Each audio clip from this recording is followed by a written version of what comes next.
પ્રકટીકરણનું પુસ્તક એમાં એક બહુ જ રસપ્રદ વાત છે. સ્વર્ગમાં ઈશ્વરના સિંહાસનની બરાબર બાજુમાં 24 રહસ્યમય હસ્તીઓ બેઠી છે. પણ આ છે કોણ? અને એમની ઓળખને લઈને આટલો બધો મતભેદ કેમ છે? ચાલો આજે આપણે આ જ રહસ્યને ઉકેલવાની કોશિશ કરીએ. વિચારો, આ 24 વડીલો સ્વર્ગના કેન્દ્રમાં છેક સિંહાસનની પાસે દેખાય છે. છતાં સદીઓથી વિદ્વાનો ચર્ચા કરી રહ્યા છે, પણ કોઈ પાક્કું કહી નથી શક્યું કે આખરે તેઓ છે કોણ. શાસ્ત્રમાં લખ્યું છે કે આ વડીલો ઈશ્વરના સિંહાસન સામે જે ભક્તિ થાય છે એમાં મુખ્ય ભૂમિકા ભજવે છે. એમનું મહત્વ બહુ જ મોટું છે. સારું, તો ચાલો આ રહસ્યની ઊંડાઈમાં જઈએ. તો આજે આપણે શું શું જોવાના છે? પહેલાં તો આ સિંહાસન સામેનું રહસ્ય શું છે એ સમજીશું. પછી 2 મુખ્ય સિદ્ધાંતો જોઈશું. શું તેઓ દૂતોની સભા છે કે પછી વિજયી મનુષ્યો? એક એવી પૂર્વધારણાની પણ વાત કરીશું જેને મોટાભાગના લોકો માનતા નથી. અને છેલ્લે જોઈશું કે આનો કોઈ ઉકેલ છે કે નહીં. બરાબર.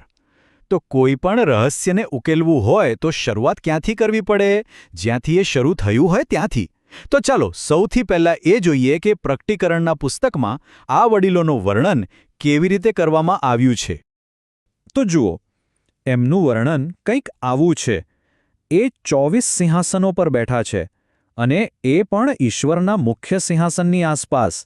એમણે સફેદ વસ્ત્રો પહેર્યા છે અને માથા પર સોનાના મુગટ છે, અને તેઓ સતત ઈશ્વર અને હલવાનની ભક્તિ કરી રહ્યા છે.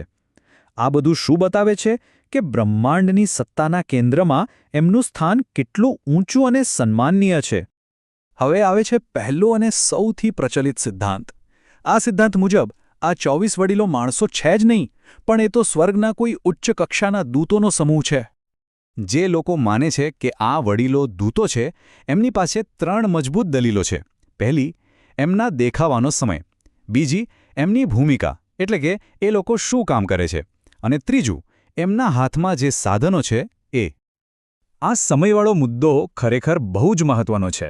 જુઓ, આ દ્રશ્ય બાઇબલ મુજબ મનુષ્યોના પ્રથમ પુનરુત્થાન પહેલાંનું છે. તો જો મૃતકો હજી સજીવન થયા જ નથી, તો પછી આ 24 વડીલો પુનરુત્થાન પામેલા મનુષ્યો કેવી રીતે હોઈ શકે? આ એક મોટો સવાલ છે. એટલું જ નહીં, એમાંથી એક વડીલ યોહાનને જે દ્રશ્ય દેખાય છે એનો અર્થ સમજાવે છે. હવે આ કામ કોનું છે? બાઇબલમાં ઘણી જગ્યાએ દૂત જ પ્રબોધકોને દર્શનનો અર્થ સમજાવતા જોવા મળે છે. યાદ છે દૂત ગેબ્રિએલે કેવી રીતે દાનિયેલને મદદ કરી હતી? બસ એના જેવું જ. પણ અહીંયા વાર્તા પૂરી નથી થતી.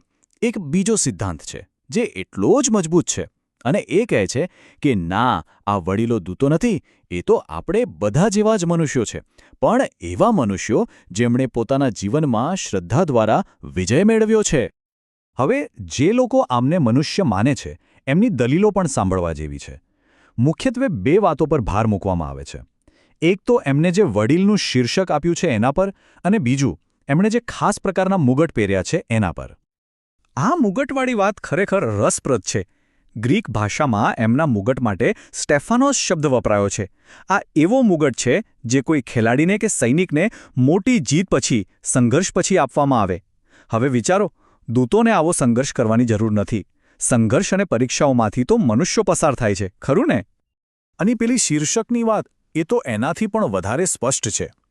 આખા બાઇબલમાં વડીલ શબ્દ હંમેશા ને હંમેશા ચર્ચના માનવ આગેવાનો માટે જ વપરાયો છે. ક્યારેય એક પણ વાર કોઈ દૂત માટે આ શબ્દ નથી વપરાયો. આ એક બહુ મોટી વાત છે. ચાલો, તો આ 2 મુખ્ય સિદ્ધાંતો તો આપણે જોયા, પણ એક ત્રીજો વિચાર પણ છે જે બહુ પ્રચલિત નથી, અને મોટાભાગના જાણકારો તો એને સાવ ફગાવી જ દે છે. એ વિચાર એવો છે કે આ વડીલો કોઈ એવી માનવજાતિના છે જે આદમ પહેલાં બનાવવામાં આવી હતી. પણ આ દાવાને મોટાભાગે હાસ્યાસ્પદ ગણીને અવગણવામાં આવે છે. અને આને નકારવા પાછળ એક નક્કર ધર્મશાસ્ત્રીય કારણ છે.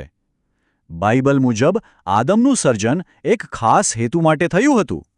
એ એક એવો વંશ શરૂ કરવા માટે જેના દ્વારા ખ્રિસ્ત એટલે કે બીજા આદમ આવશે. જો આદમ પહેલાં કોઈ બીજી માનવજાતિ હોય તો આખો હેતુ જ પૂરો નથી થતો. સારું, તો આટલી બધી ચર્ચા પછી આપણે ક્યાં પહોંચ્યા? આપણી પાસે 2 બહુ જ મજબૂત પણ એકબીજાથી તદ્દન અલગ સિદ્ધાંતો છે. આખી ચર્ચાનો સાર આ જ છે. એક બાજુ છે દૂત સિદ્ધાંત, જે કહે છે કે તેઓ પુનરુત્થાન પહેલાં દેખાય છે, અને દૂતો જેવા કામ કરે છે. બીજી બાજુ છે માનવ સિદ્ધાંત, જે કહે છે કે એમનું શીર્ષક વડીલ છે અને એમણે વિજેતાઓનો મુગુટ પહેર્યો છે. હવે સવાલ એ છે કે કઈ દલીલમાં વધુ વજન છે, સમય પર ધ્યાન આપવું કે પછી શીર્ષક અને પુરસ્કાર પર? અને સત્ય એ છે કે આનો કોઈ એક સ્પષ્ટ જવાબ નથી.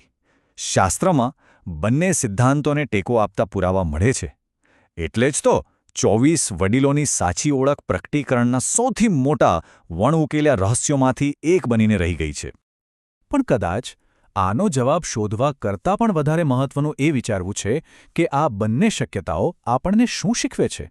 ભલે તે દૂત હોય કે માનવ, એમની હાજરી સ્વર્ગ અને ત્યાં થતી ભક્તિ વિશે આપણી કલ્પનાને કેટલી ઊંચી ઉડાન આપે છે નહીં? કદાચ એ જ આ રહસ્યનો સાચો હેતુ છે.